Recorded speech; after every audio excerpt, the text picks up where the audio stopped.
സാമ്പത്തിക തട്ടിപ്പ് കേസിലെ പ്രതിയായ മോൻസൺ മാവുങ്കലിന്റെ പക്കൽ നിന്ന് പോലീസ് ഉദ്യോഗസ്ഥൻ നിയമവിരുദ്ധമായി പണം വാങ്ങിയെന്ന സ്ഥിരീകരണവുമായി ആഭ്യന്തര വകുപ്പ്. ഉദ്യോഗസ്ഥന്റേത് സ്വഭാവദൂഷ്യവും അച്ചടക്ക ലംഘനവുമാണെന്ന് വകുപ്പിന്റെ കണ്ടെത്തൽ. ഉദ്യോഗസ്ഥനെതിരെ സംസ്ഥാന പോലീസ് മേധാവി സ്വീകരിച്ച അച്ചടക്ക നടപടി ശരിയെന്നാണ് ആഭ്യന്തര വകുപ്പിന്റെ വിലയിരുത്തൽ. 5 വർഷം മുൻപാണ് സാമ്പത്തിക തട്ടിപ്പ് കേസിലെ പ്രതിയായ മോൻസൺ മാവുങ്കലിൽ നിന്ന് അന്ന് കൊച്ചി മെട്രോ പോലീസ് സ്റ്റേഷനിൽ സർക്കിൾ ഇൻസ്പെക്ടറായിരുന്ന അനന്തലാൽ എ 1 ലക്ഷം രൂപ ബാങ്ക് അക്കൗണ്ടിൽ വാങ്ങുന്നത്.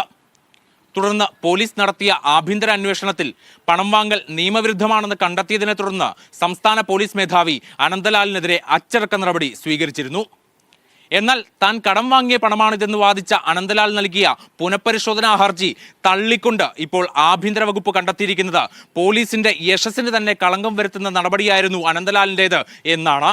മോൻസൺ മാവുങ്കലിന്റെ വീടിരിക്കുന്ന പരിധിയിലുള്ള പോലീസ് സ്റ്റേഷനിൽ അനന്തലാൽ ഇതേവരെ ജോലി ചെയ്തിട്ടില്ല. പക്ഷേ നിരന്തര സാമ്പത്തിക കുറ്റകൃത്യം നടത്തുന്ന ഒരു വ്യക്തി, ഒരു പോലീസ് ഉദ്യോഗസ്ഥന് ഇത്രയധികം പണം നൽകുന്നത് അദ്ദേഹത്തിന്റെ ഔദ്യോഗിക പദവി കണ്ടുകൊണ്ടായിരിക്കാം എന്നുള്ള നിഗമനത്തിലാണ് ആഭ്യന്തര വകുപ്പ് ഇപ്പോൾ എത്തിച്ചേർന്നിരിക്കുന്നത്.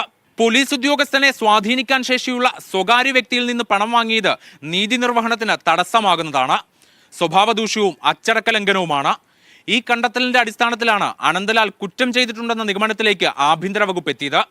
ഇതോടെ അനന്തലാലിന്റെ 3 വർഷത്തെ വാർഷിക ശമ്പള വർധനവ് തടഞ്ഞുകൊണ്ടുള്ള അച്ചടക്ക നടപടി നിലനിൽക്കും. ഹരിമോഹൻ, മീഡിയ 1, തിരുവനന്തപുരം.